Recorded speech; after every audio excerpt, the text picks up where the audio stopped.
İyi günler arkadaşlar. Kanalımıza hoş geldiniz. Bugün yine sizler için yepyeni videolarla karşınızdayım. İki başarılı oyuncularımız Elçin Sangu ve Barış Ardus'tan güzel paylaşımlarını sizler için hazırladık.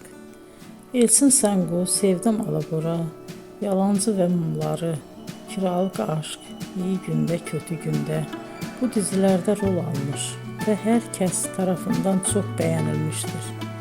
Biz de Elçin Sangu ve Barış Ardus'tan en güzel sempatik fotolarını sizler için hazırladık.